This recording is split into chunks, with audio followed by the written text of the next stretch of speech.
And welcome back. Today, we've got a lot of things to collect, and I thought maybe what I would start by doing was to go ahead and look at our glossary, because we're more or less approaching the end of the game. As part of approaching the end of the game, I want to get a full glossary going. So let's check out the roots of Yggdrasil. Or rather, here in the roots we're missing only one thing. Let's not worry about that. Let's go to Anfuin. So in Anfuin we're missing 3 chips. We have the Apspara. This is the spirit that takes the form of a beautiful dancer, said to wake the souls of the dead with their dance and manipulate them to their will. They are also said to impede the training of any human who seeks the power of the gods. Yeah, I guess they impeded my training, you could say that. Then we have Pim, who's a lowlife who's happy to sell stuff to us.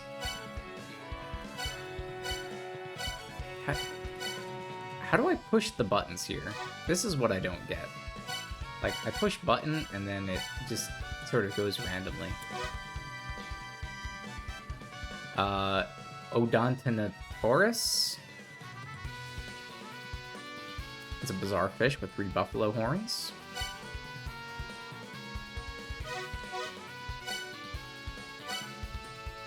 We've got a Makara. Yeah, that's those. It's like, I guess it's like an elephant snake. Bizarre fish with the long nose of an elephant trunk. Keeps his nose curled up, striking out when they spot an enemy. Here's the Hanuman. He's a monkey demon who's got the power of Thor. We can't absorb his lightning attacks with Thor's hammer, surprisingly. Highly aggressive, he freely commands storms using his special staff. Yeah, this was a very late game enemy in the first La-Mulana, but here it's actually an early game enemy. They make him, I think, maybe less strong, is the idea. Here's the Behemoth. The Behemoth is a bipedal elephant-like monster. Master of yoga, he can solidify his flesh, float upwards, and stretch his body.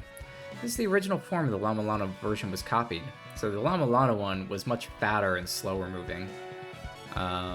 This guy is thin and he can stretch his arms out. Then we got these Togs. Togs are an amorphous creature with the head of a frog. He relentlessly appears from stone faces carved into the ruins. This is the original from which the Tog was found in the La-Mulana ruins was copied. The original is more aggressive and inflates himself to guard against attacks. That's true, the other ones didn't do anything. Let's head over to Anfuin. Since we're talking about Anfuin, we might as well be here.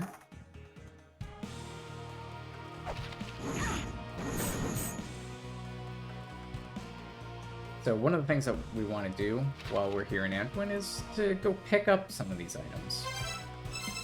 Because we're, like I said, we're missing a few. So here's Agasura. It's a malevolent god that takes the form of a snake head. He waits at the entrance of ruins, waiting to ambush humans that walk by. His belly is filled with a stench so foul that anyone unlucky enough to be swallowed up would be driven enough to force their way out. Oh, he's very smelly. I didn't know that. So, we're gonna go to a different location. Yeah, I think over here.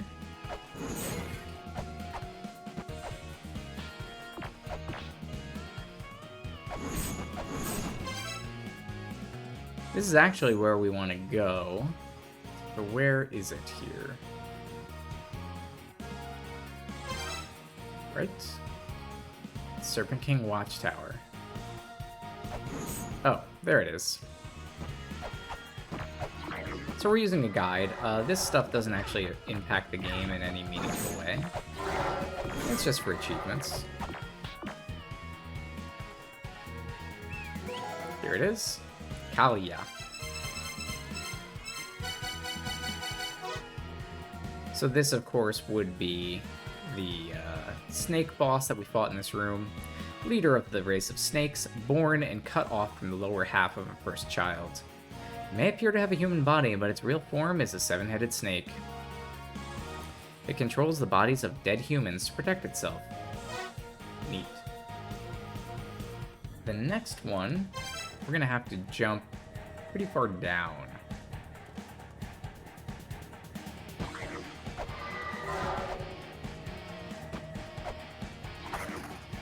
Almost to the bottom of the area, to be honest. Here? No. Even farther down.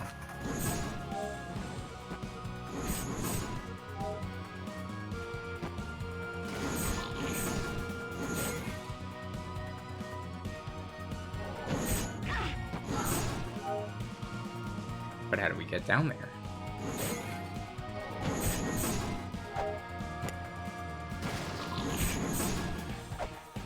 Oh yeah, did we ever do this puzzle? I don't know if we did. It very clearly seems like we didn't do it. Oh hey, there's like a new enemy here. It's a berserker. It's an elephant with a giant sword.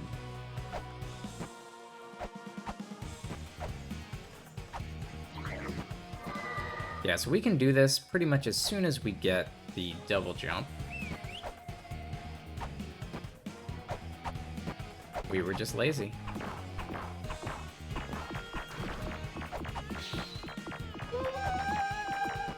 Alright, what is it? Oh, it's the last sacred orb. Okay.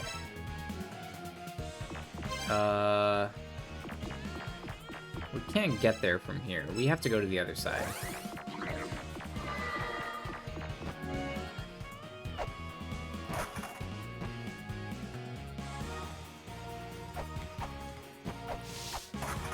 Anfuin is a little bit difficult to navigate because it's sort of cut in half. You have to remember you can't get there from here, is a common thing you're gonna say. That Barret you have. I entrusted to Alzadana to hold it until the time came. It was originally a tool used to activate the Corridor of Blood. In order to seal off Eglana, murderous intent directed at the Mother is an absolute requirement. For those of us under the Mother's influence, harboring this ill intent is impossible. Now, the soul of the trickster of Yggdrasil is contained inside the Barret. It is fused with the Ankh and is combined with the dissonance released by the Guardian's souls. Collect the dissonance of the 5 races, and the underworld and the Barret will manifest murderous intent, making it a key to sealing off Eglana.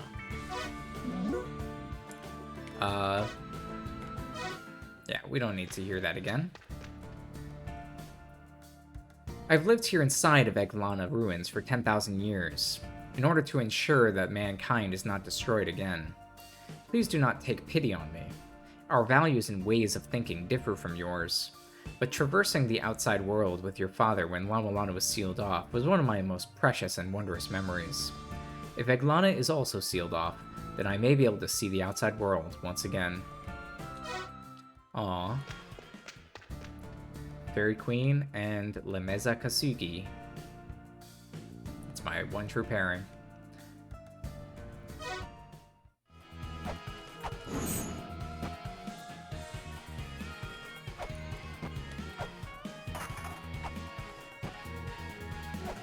So when it comes time to escape, maybe we should make sure that we rescue the Fairy Queen as well.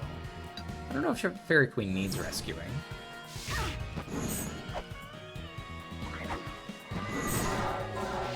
But let's not be a jerk and only rescue one of our friends. Someone told me that jellyfish melt when they die, without leaving any trace. What will you leave behind when you die? Money? Material possessions? All I've got here is bones. Some deep commentary from some of the skeletons. There's a crack.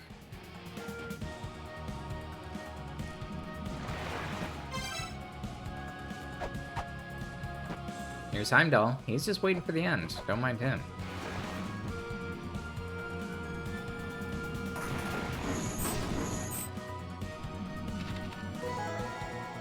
There we go. We got Ixtab.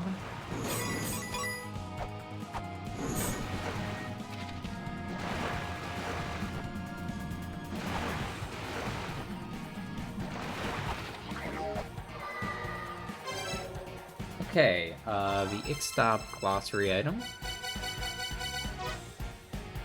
Oh yeah, this was the hanging guy, a creature that takes the form of a hanged woman. We're told her duty is to guide souls of the dead to paradise, taking favor with those who died by hanging. In this paradise of space, we are told their souls live eternally by the fountain of regeneration below the Tree of Space. That's the Tree of Space. Never heard of that. We got Heimdall. Oh, here he is. HP unknown. Is he a boss? Are we gonna have to fight Heimdall at some point? Said to be one of the Aesir race of the Sixth Children, but acts alone.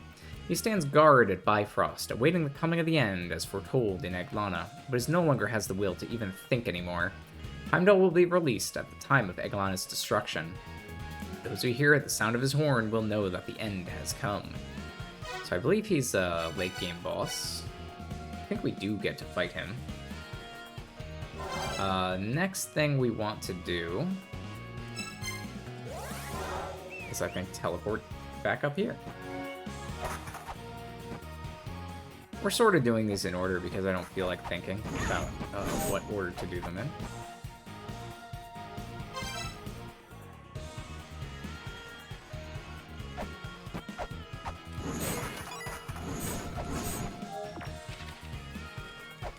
And I think the boss is it like behind one of these things?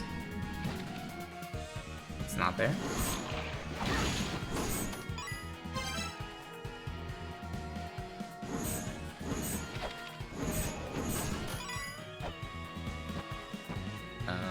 Where is it?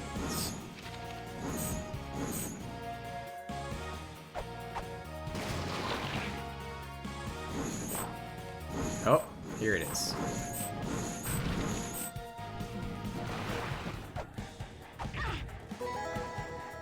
And we got Kujata.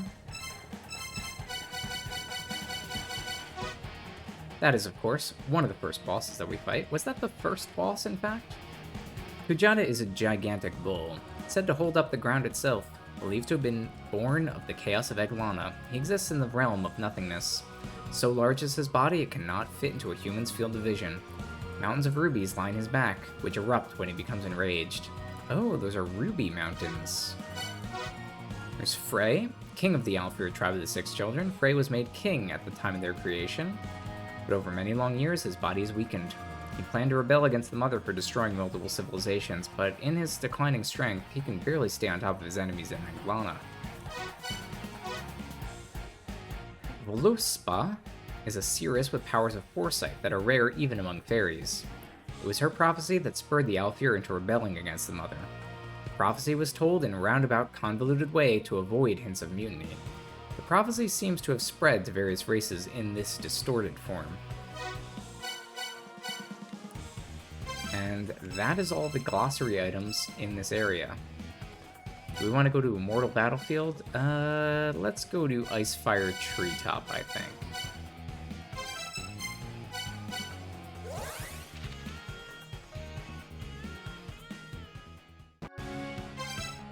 There's a specific reason why I'm skipping some things around, and we'll get to why I'm doing that. We'll come back to it. It's not that we're not going to do it.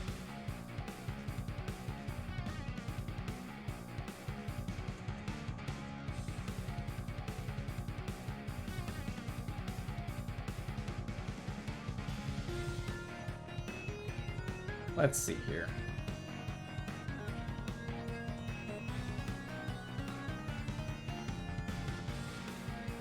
Alright, so in Icefire Treetop, the glossary that we're missing is number 8. Let's see, we've got Garm. Oh yeah, that's Garm. It's also the giant fierce dog that guards the underworld. We haven't actually dealt with the original Garm yet, but we have these baby Garms.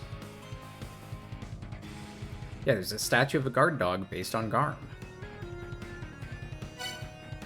I guess that's kind of a hint, not necessarily a hint, but a teaser of something you'll find in the underworld. This thing is a Lindworm, dragonborn out of chaos. It's got crystals on his back and fire and ice powers. Then we got a Langswearer. This is a type of vampire transformed from women who died during childbirth. At first, they may seem beautiful, but there are large, biting mouths hidden in the back of their heads. When they feed on blood, they pull their hair back to reveal it. This is a Mushwu, soul of a girl who died young, becoming an evil spirit. She wields a scythe in the shape of a bird's head, swinging it down to behead anyone who gets too close. Her powers of flight do not appear to be particularly strong. Yeah, she's kind of weak at flying. Then we got the Jotun. It is said that once the Jotun have destroyed Yggdrasil in collaboration with the ninth child, the end will come. The ninth child, born from the deepest depths of La-Mulana, is a manifestation of the La-Mulana's fury, and was created for the purpose of total annihilation. Have we met Jotun before? Where did we find a Jotun? I don't know, but we have a Jotun chip. That might be a teaser. Then we got Vidolfnir. There's a hawk living in the treetops of Yggdrasil. Seen together with a great eagle, Vidolfnir himself is in the small hawk perched upon the top of the eagle's head. Attacking the powerful eagle is futile. Well, actually it's not. You can kill them both.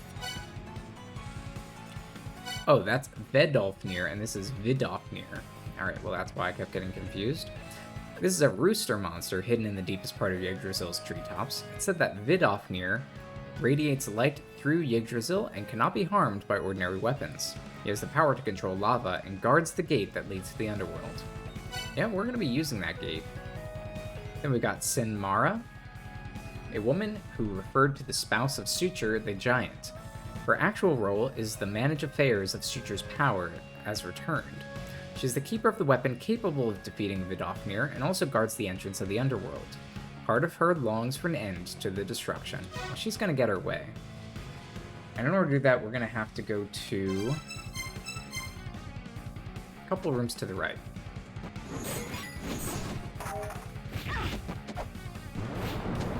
Because we can't bring about the end until we finish hunting all of the chips.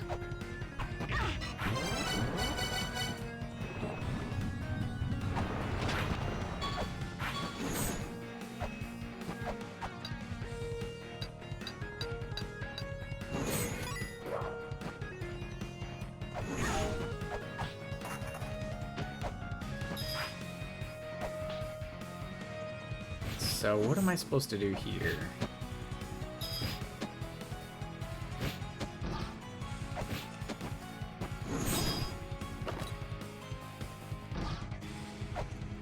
Oh, I think I'm supposed to go into the hot spring.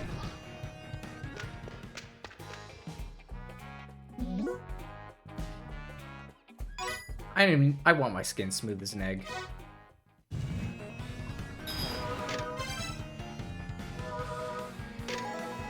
There we go. If you search in the hot spring, you'll find the suture. Which I guess, you know, since you could find this early, is a hint that of, you know, the boss of this area. The first giant who trapped the very first fires of chaos inside a massive suit of armor. He is said to have enough fire to burn the world to a crisp. Once that power is fully awakened, he'll make his way to the surface. For now, he's limited to repeating violent outbursts due to his stupidity. Yeah, he was pretty easy. Got a couple other people who appear here. We got Modgood. He's the Black Guard. Tells us about the underworld. We got Inanna. She is very helpful and tells us about the underworld. We got the Pork Item Shop. It's a pig that takes the form of a beautiful woman. She has a cursed box that will suck in whomever opens it. Now she's apparently occupied with the trade business. All these people with their cursed items. Got Minnow, the bomb guy. He's got his own store. It's probably safe to say he's more intelligent than the average Minotaur, though that's not a tender... That's not to say that tender makes good vendor. Because he's tenderloin. Okay. Then we got Enemule, canine monster with human-level intelligence. His powerful mind led him to dig up hot springs and start a shop. Bit of a rough personality, though. Alright, We're done with skulls. Let's turn off the skull app. Where's skull app? There it is.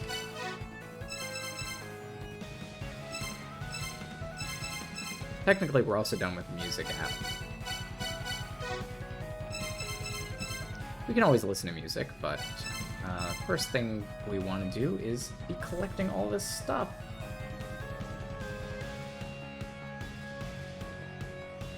So, let's go to Divine Fortress, because we're apparently missing stuff there.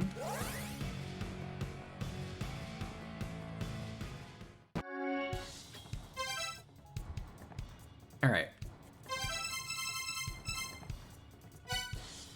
So here's Einhajar, spirit of a powerful warrior, coming to the end.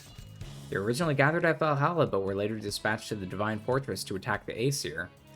They display their power only at the command of the Valkyrie. When their bodies turn red, they become invincible. Well, we're immune to them, so we don't care. There's the Valkyrie. Demi-goddesses who gather the spirits of the Einhajar. Powerful warriors who were summoned at the Valkyrie's command.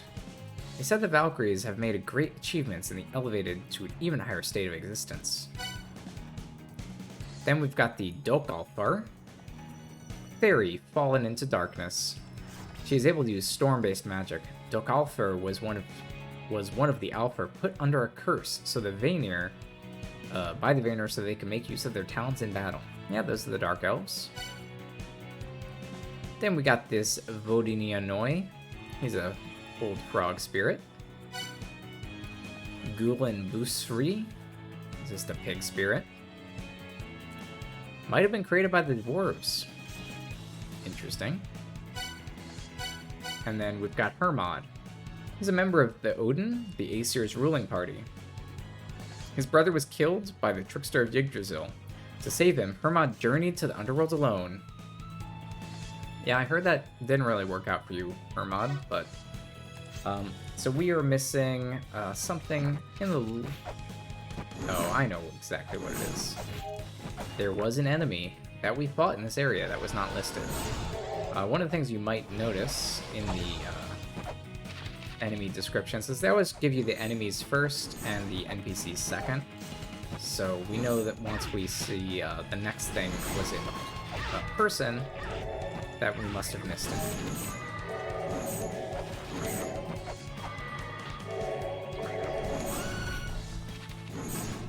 Get these guys out of here.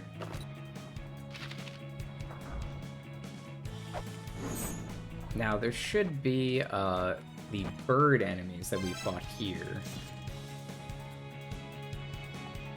Right? Right? Not here? Okay, maybe not in this room. So maybe in a different room. Let's say hi to our friend. I've entered the underworld before. If you were to travel to the underworld, I shall teach you what I once learned from Modgood. Fire, erupting from the earth, stretches towards the sun. Encamp this before Garm, who will block your path. Whoa!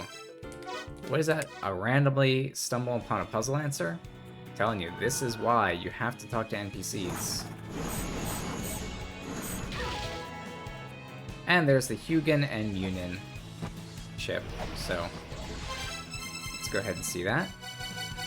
Hugin and Munin, ravens in the service of Odin, the governing organization of the Aesir. Hugin represents thought, Munin represents memory. Together, they collect all kinds of information to pass to Odin. Hugin is on the left, and Munin is on the right. You know, in case you're curious. They look pretty similar to me, but there you go. Then, of course, we have Brokir, one of the fifth children. Also called a dwarf, I guess. I think he's a dwarf. Anyway, he's a genius of smithing. And then we got his brother. They're identical with the exception of what's on their head. He's got the symbol for brother, I guess. And I don't know what his symbol is. He's got the younger brother. He's a genius smithing duo. He's slightly more reasonable, but still has no interest outside of making things. Then we got Tyr. He's a member of the Odin. Tyr is a genius swordsman who has been hailed as a god of war. His right arm was gnawed off when sealing away Fenrir. the monster born to the god, the trickster of Yggdrasil. Yeah, so Fenrir was the trickster's child, I guess. Here's Thor, member of the Odin.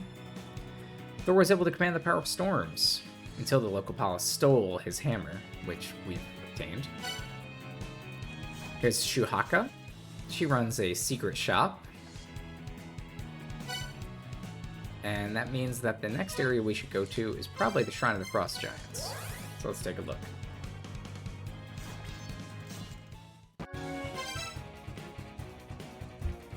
Is there stuff we haven't done here? There absolutely is stuff we haven't done here. In fact, if I go all the way to the left, there's a secret room. Have I been to that secret room? I don't even know. Alright. Well, we've got the Yeti. In fact, like, maybe we don't want to go to the Shrine of Frost Giants, because I know there's stuff we haven't done here. And we might come across it naturally as we finish the game. This is the reason I'm skipping areas, is I know that there's some stuff we haven't finished. But if we look at the Gate of the Dead, with the Asp, he's like a lice. We have the Red Cap. Oh, he's a very brawny Red Cap. Warriors of the Fifth Children are referred to as midgets. They're considered small even among their own kind. They look as if they're wearing red caps, so the name's stuck. In truth, they're wearing helmets doused in the blood of their defeated enemies. That is, that's true to the Red Cap myth. They believe, the Red Cap myth is that their hats are covered in blood. Let's see. At least I'm pretty sure that's the myth. We got the mask. It was a mask of a Fifth Children royalty. They guard them to their death. Then we got Medjets. He's just a man in a sheet, apparently. It has a body like cloth, and its eyes alone are visible.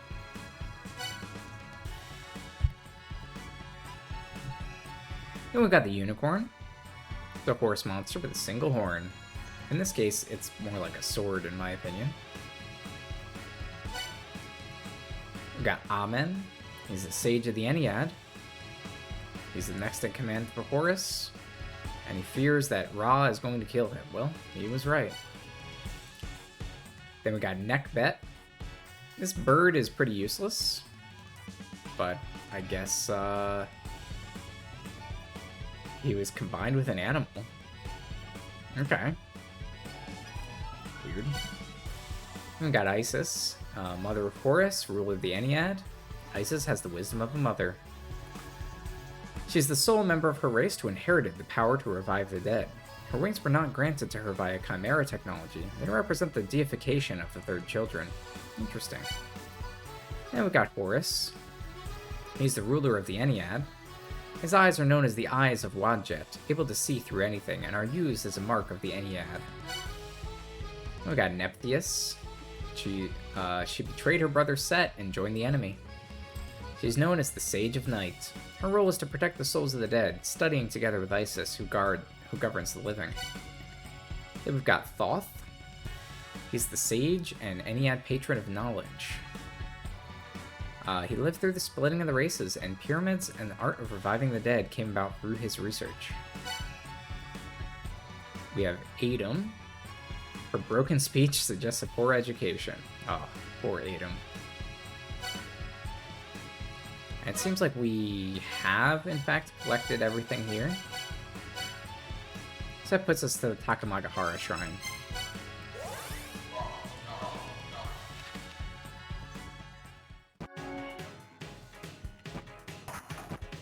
Yeah, this episode, we're doing a bit of cleanup.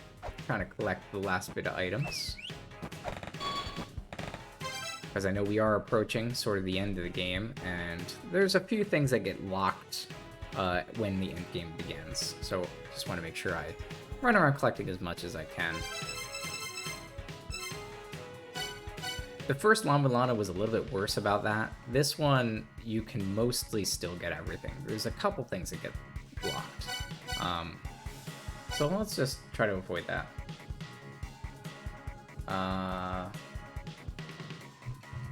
What the heck is this?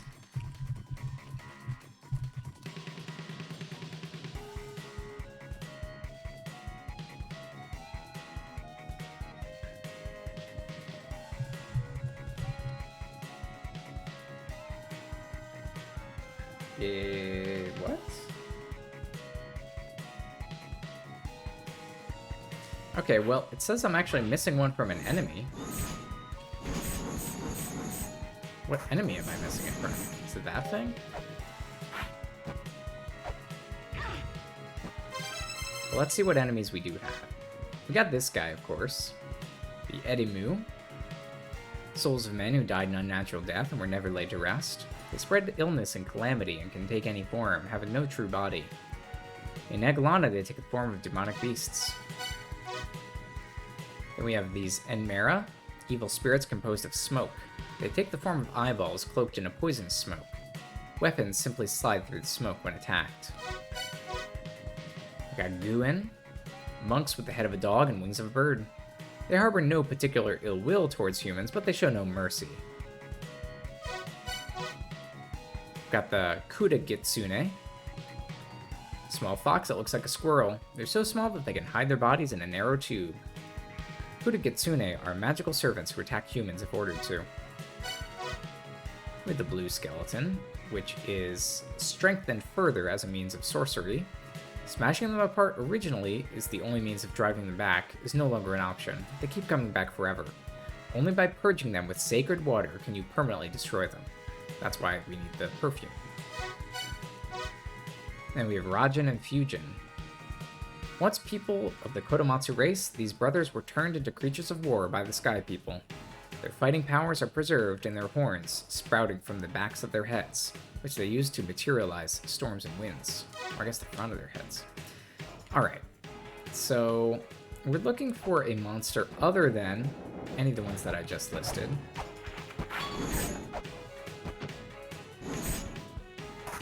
So where the heck are they?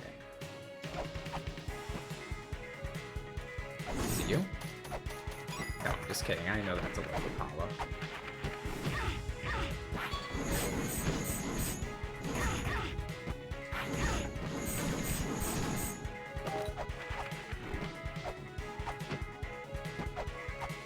I'm wondering, like, maybe they could be up here? It's not that thing. Because I've definitely killed those before.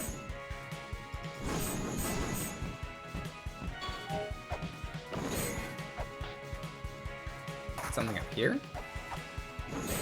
There's a monkey.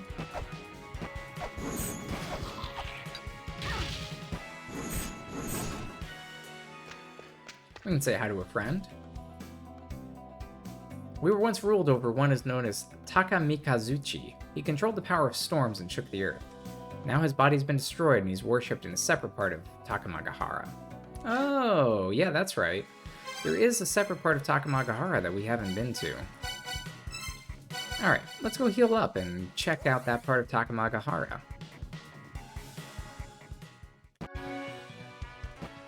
Or rather, we've been there, but we were not able to do anything because we had the cog. Or rather, we didn't have the cog.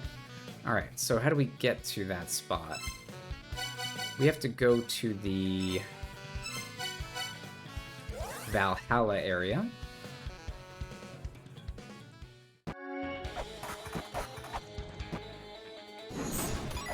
Or rather, you know, this is just the most convenient way that I've found. My personal preference to go this way. And then we want to use the Bayret to go to the bottom... The bottom right? No, the bottom right is... That's the Dark Star-Lord. Let's go here. This will be the Shrine of the Frost Giants. But that's okay.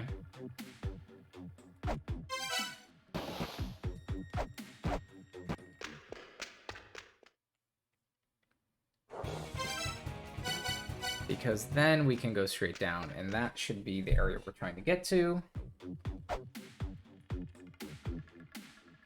Which is Ancient Chaos.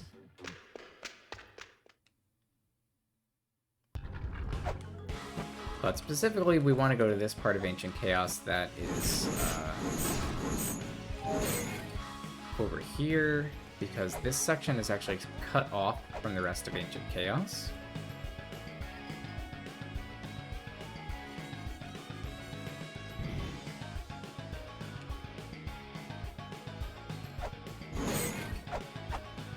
And this is, in fact, an area that you can lose access to at the end of the game. So, yep, we have to do this kind of stuff right now, because we can potentially lose access. And we don't want to do that. We want to find everything.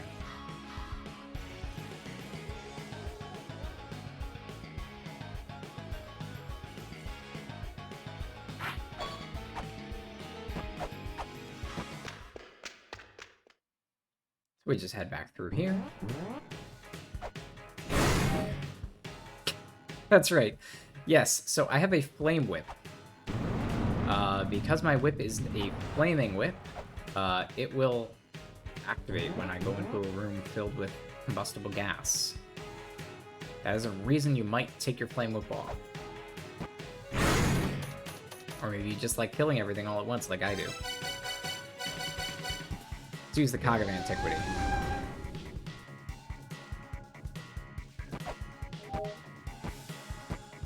Alright, I have a feeling I want to be able to stop time here.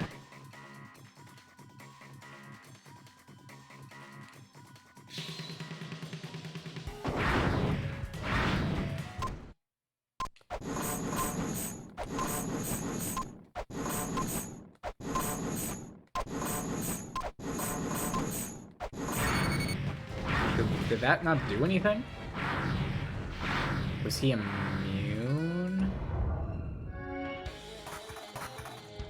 Okay.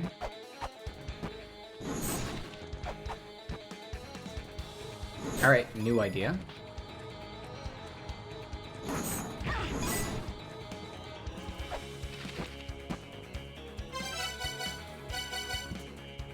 Maybe what we'll do is we'll get a respawn point that's a little bit closer.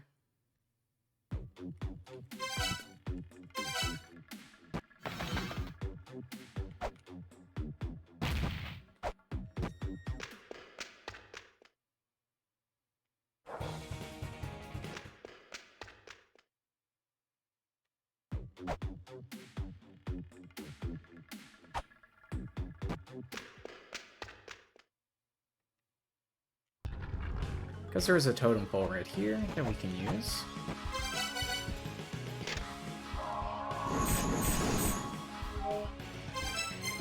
And that doesn't count as a save, I don't think. So let's just back out and then go back in.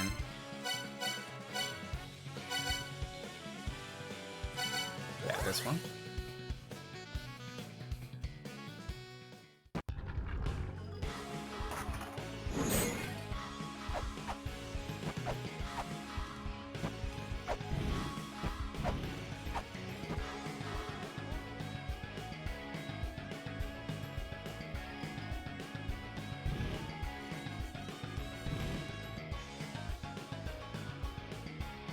Go kill this mini boss.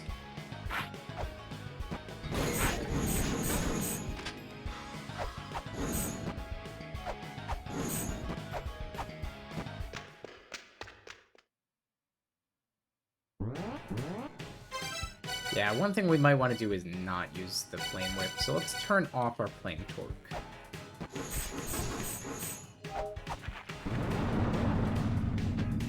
Flames are fun, but you know, we don't gotta be crazy about it.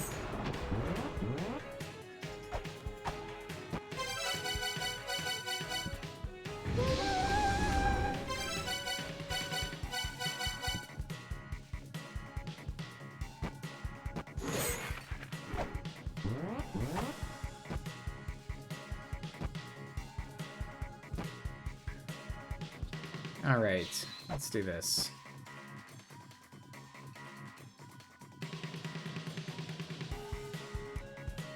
What?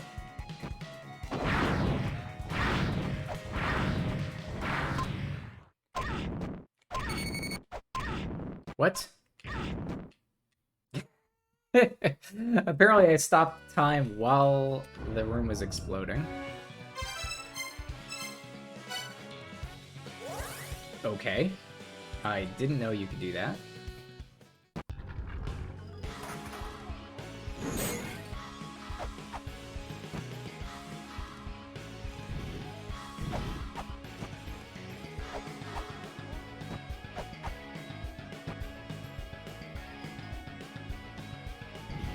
Well, we definitely have to kill it now.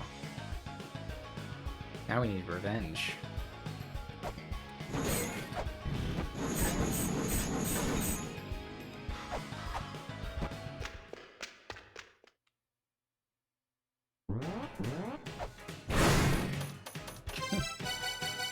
Alright.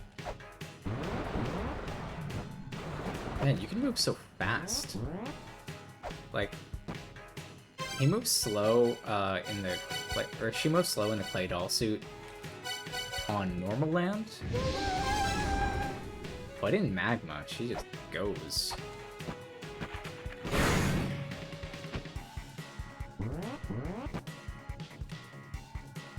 Combustible gas. Alright. Take the flame torque off. Maybe we should leave it on.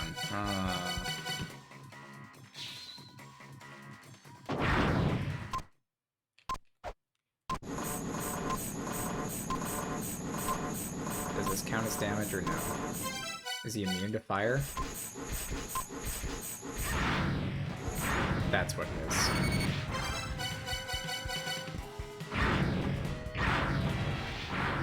Alright, yeah, so you have to take the flame torque off because he's immune to fire. That's fine. You got me there. Didn't figure that out until the third try.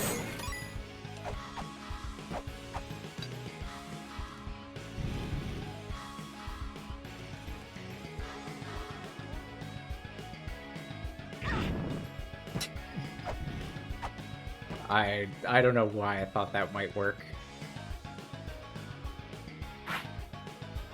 I think it does actually work on the left side, but not on the right side.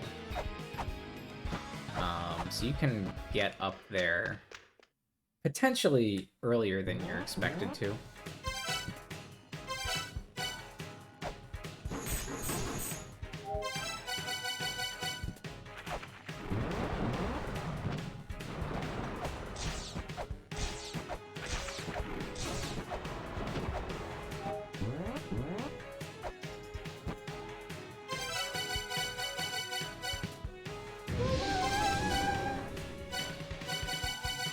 Alright, take this garb off.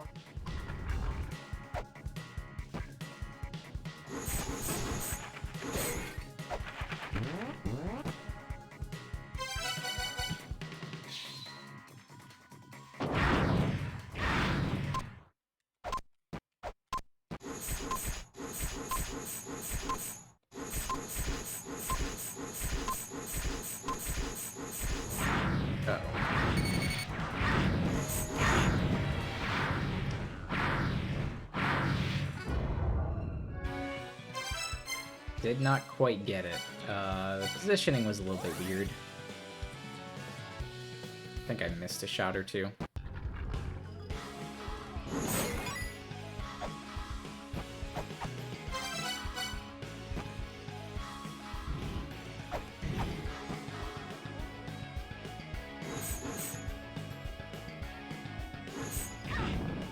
No.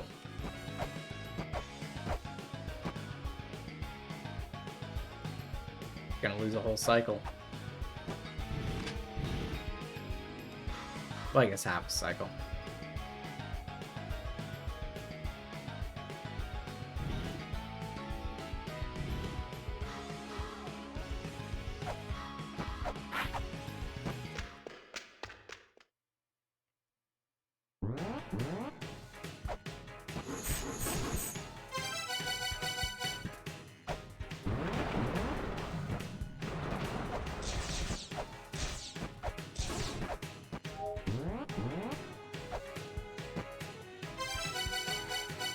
Surprisingly, lasers don't turn on the combustible gas, but sure. Works for me.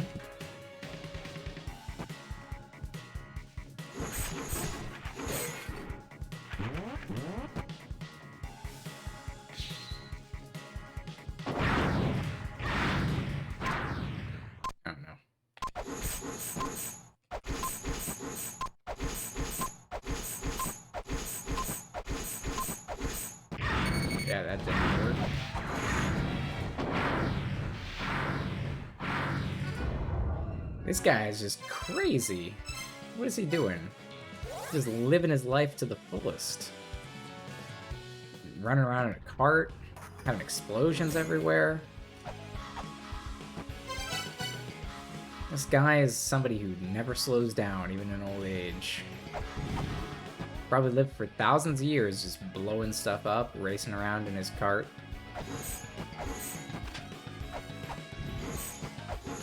The ancient god of getting crazy.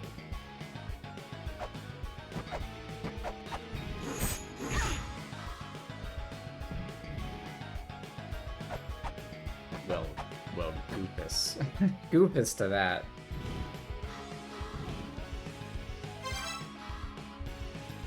Alright.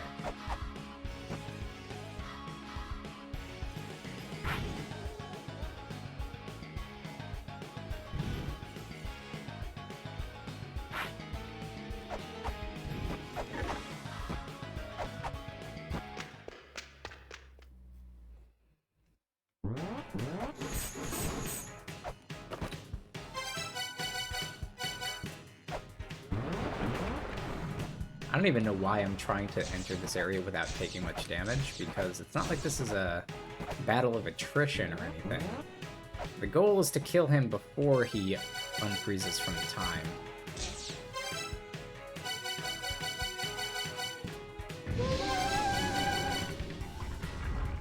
So if he ever unfreezes, we're pretty much screwed.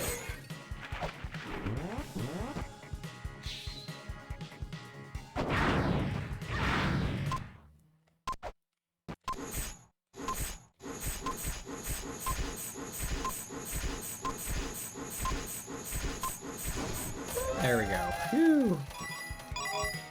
Almost scared me for a second there.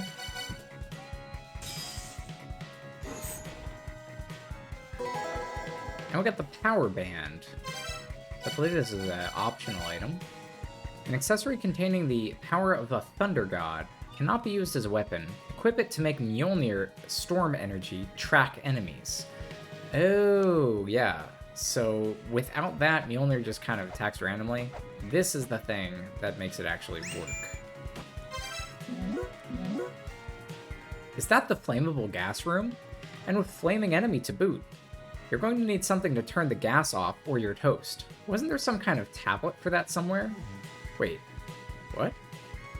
There's a tablet to turn the gas off? What are you talking about? To turn the gas off? Fight until their lives are exhausted? When we reach death, we return to water? What are you talking about?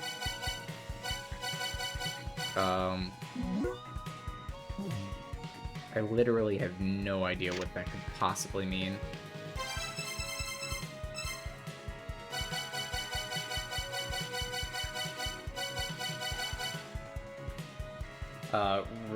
Regardless, we came here originally because we wanted to collect some stuff. We happen to be... I guess there's no chips over here, so... Wasn't there a tablet like that somewhere? Was there a tablet that said you could turn the gas off? I don't know if I've ever done that. Maybe like this thing over here?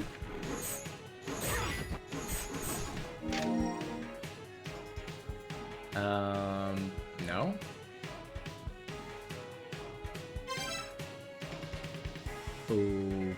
Okay. Alright, which one am I missing? I'm missing number 8.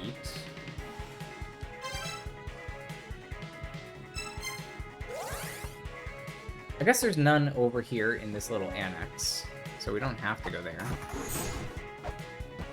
But yeah, I have no idea what they're talking about.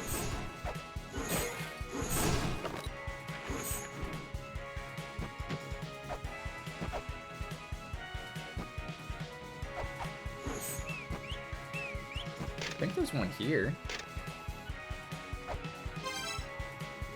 What is here?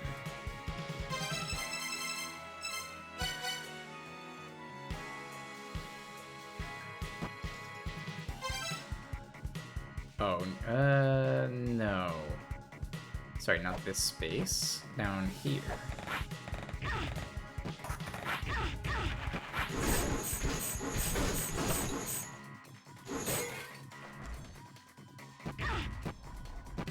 We must descend.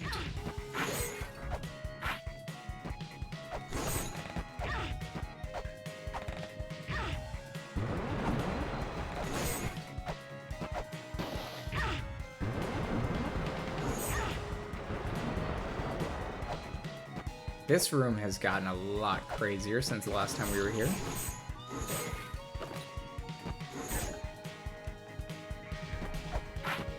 There's just enemies everywhere now.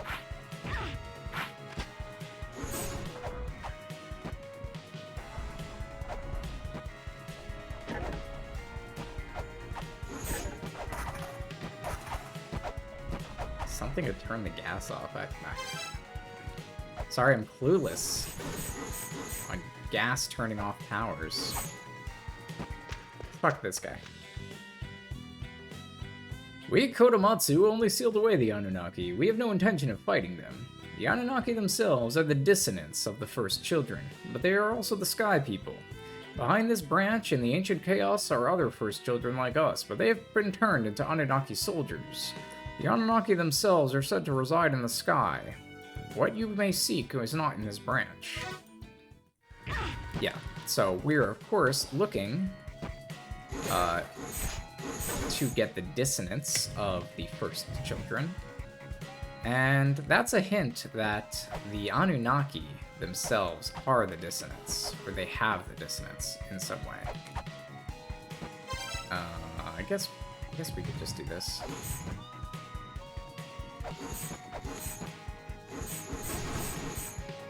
Yeah, so there's something here that looks a little suspicious. Wait, is it that? There we go.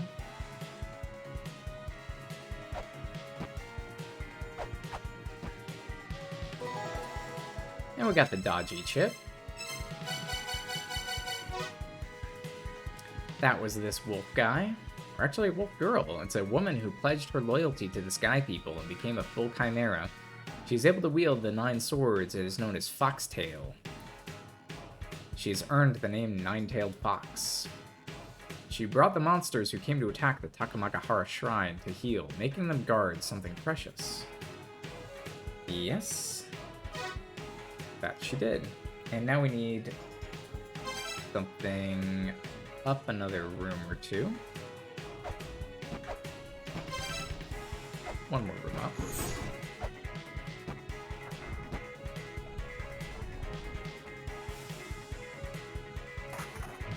Oh, I know what we haven't fought. I was wondering, like, where the heck is this thing that I haven't killed? It's over here.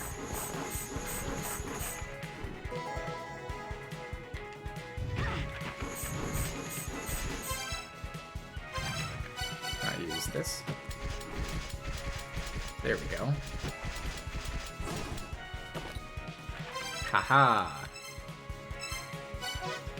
Nurukabe. The Nurukabe appears in dead ends that have been placed under a curse. They block the only escape route, using their bodies as a giant wall, and then crushing their prey. It's said that continuously attacking at their base will chase them away. So I think you have to use the rapier, more or less, to kill them, just because otherwise they do squish you.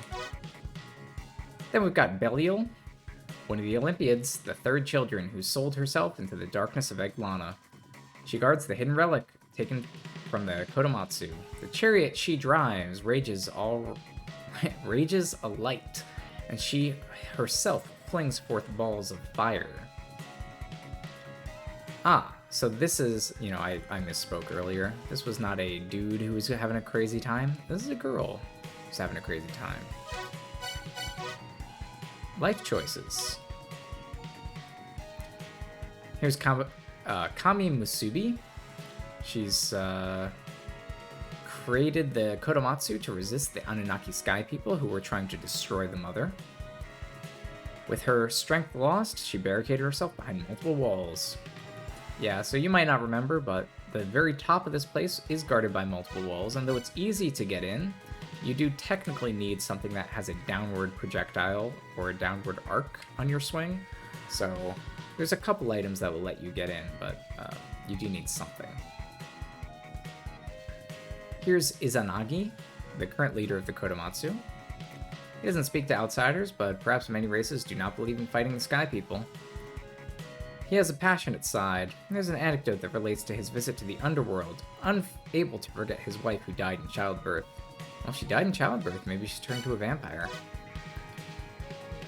Here's a female sage who's become recluse after the death of her husband. She closed herself off to such an extent as to become someone calling himself Ajisukita Kahikone, came from the underworld in the form of her dead husband. Then we got this guy.